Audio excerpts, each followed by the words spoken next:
First of all, can you be so kind to raise your glasses to the beautiful bride and groom? Mrs. Logan. Let's take a moment to acknowledge the amazing bridesmaids. Your love, energy, friendship have meant the world to Andy, and you truly helped to make today special. A special thank you to our adorable flower girls who brought extra charm and style.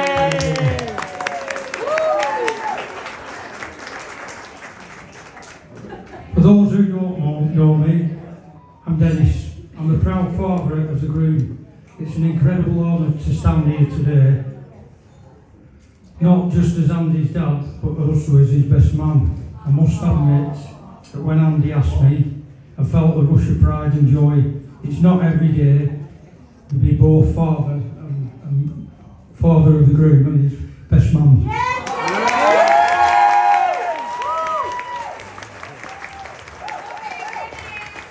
I'll tell you, Andy, watching you grow up from a curious, energetic young boy into a man you have come today is one of our greatest joys in life.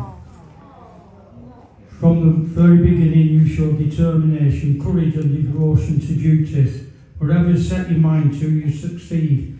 Your commitment to your family, your friends, truly shows the kind of person you are. And that's kind. Yes!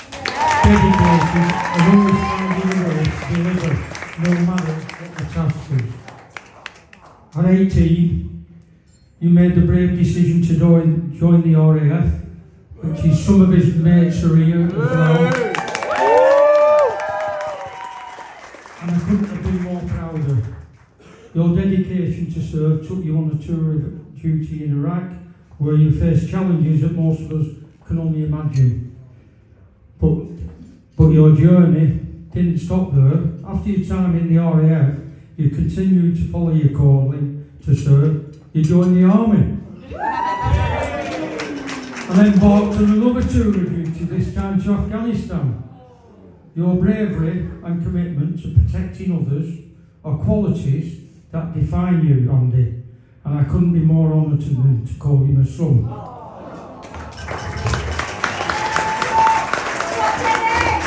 In addition to your service to your country, you've also been an exemplary father to Josh and Jake. Your love, your guidance, your unwavering support have shaped them into remarkable young men. They look up to you with admiration and respect, and seeing the wonderful father you become makes me incredibly proud.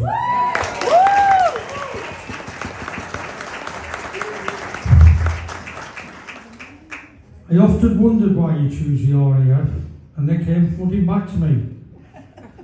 There was a phase in your life where you thought you were Superman. Spider-Man, sorry. You were Spider-Man man. You had everything. Pyjamas, the lot.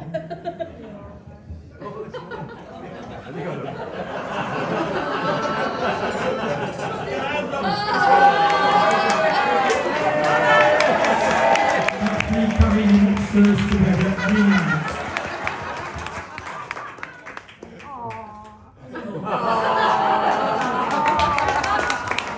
And that is really Andy. That is Andy. The mask was so big. Honestly. For every night I used to take him to bed and to stick him to the wall to bed. And when we got him there and he was asleep, then we could take his Spider-Man suit off, because he would never take it off. Wash it, dry it, put it back on him while he was asleep. He was Spider-Man. I lost this. Well, no, it's alright. Oh, no, I haven't. Sorry, it's stuck. But then we progressed to Superman. And this is where the flying come in. Because yes, you guessed it, I flew into bed. Every night I had to fly into bed going and to do the singing as well. But then, and this is where the army part comes in. It was E-Man. He absolutely loved E-Man. We bought him an E-Man bike, had a sword. And when we went anywhere, didn't know where we were, he'd stop, pull out his sword, and shout, "By the power of Grayskull." But one day, his mum took him to the post office. He's poddling around on his bike, and all of a sudden, motorbike shoots past. He jumps off the bike, throws the bike in the edge. I didn't want one of these, I wanted one of them. Do you remember when you and Martin Davey used to camp out in the back? I'd make you a tent and nothing more than sticks and sheets thrown over a rope. And then, how it stayed up, I don't know, but your conversations at night just kept me and your mum awake all night laughing at what you were talking about, what you were doing. And then there was a time when you rushed into our bedroom and there was a commotion, you rushed in, massive black eye, and turned around. We said, "What happened to you?" He went, "The little get hit me." And he said, size him, he was a foot taller. Little get hit me. Right. Andy and I spent a lot of travelling time over the last few years, exploring Rome, Pompeii. On my 70th birthday, he surprised me. He come in the house, I was just getting ready for work, threw a Barcelona shirt at me and said to me, "Do you like that?" I said, "Yeah." He said, "Well, we're going." I said, "Well, what about work?" He went, "Don't bother about your work, I've sorted it." He took me to Barcelona to watch the El Clasico. But not just that, we stayed on the beachfront, so every day we'd walk along this beachfront, right into Barcelona, down the Ramblers, and we get to a roundabout, there's a bar up roundabout. We did that and then the last day, we walked down there, and as we're walking down, and we get to the Ramblas, there's a wacky-backy shop. So someone decides he's going to go in and get something. So he comes out, and he's got this like that, and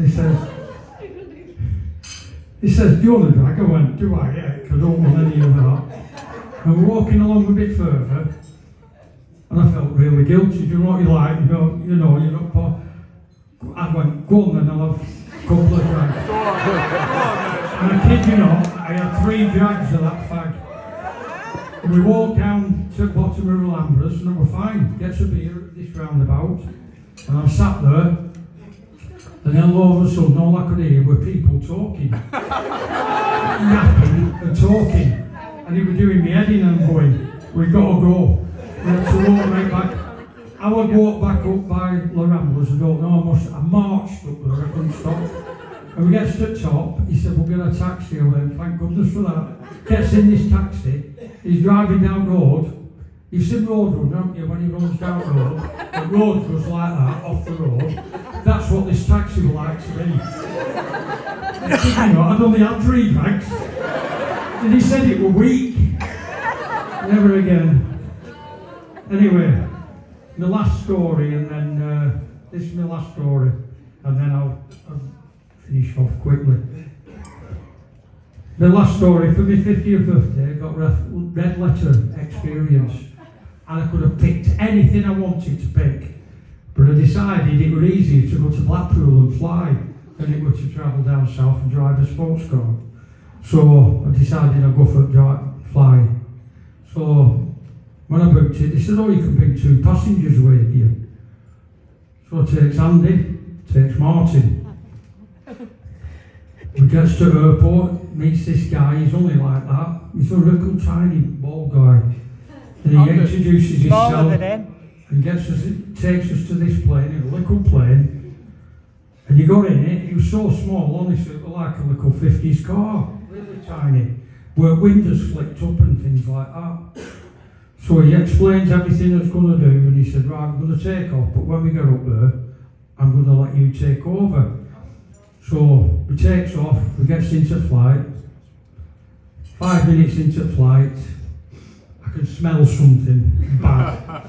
I looks in the mirror, he had a wind mirror like a car in these planes, looks in the mirror, all I can see is two lots of shining teeth laughing at these two. The pilot, it was so bad, honestly, he could be sick. The pilot doesn't say a word and he said to me, "Would you like to take over now?" I said, "Yes, please." He says, "Well, this is how everything works. Keep your steering wheel in that and you won't fall her out like that. It won't drop her out." I said, "Right." He said, "Right, it's over to you." And I takes it and I'm like that. And next thing, he opens this window at the side of the cockpit. Head out of it. And just when we come into land, he takes over and lands the plane. He never spoke again to us until we got to the airport and he just said, "Thank you, have a nice day." Poor guy, I felt so bad for him, it was so bad that we were. Anyway, I don't know, I can read this now. Anyway, let's get back to celebrating Andy and Andrew's wedding. Today, as I look at you both, I see a perfect match. Andrea, you're absolutely stunning today in your beautiful wedding dress. You're a beautiful person who radiates love and affection. We love you so much. My grandsons, Josh and Jake, absolutely adore you. And I've no doubt that you will make the perfect mother for them. Just as you do for Reese and Sophie. Your warmth and affection have already brought so much joy to our lives, and I'm thrilled to welcome you to our family. I know you will make a great daughter-in-law to both me and Linda. I also like to welcome Andrea's children, Reese and Sophie, into our family. I suppose that means that I'm the step-granddad now. Marriage is a journey filled with its own set of challenges and triumphs. But if there's one piece of advice I can offer, it's always communicate and support each other. Life will throw its curveballs, but as long as you face them together with love and respect, you'll come out stronger. Andy, I'm incredibly proud of you, man, of the man you have become. Your commitment, your integrity, and your love for Andrea are evident in everything you do. As you step into this new chapter in your life, remember that love is not just a feeling, but a choice you make every day. To choose to love, to choose to forgive, and most of all, choose to be each other's best friend.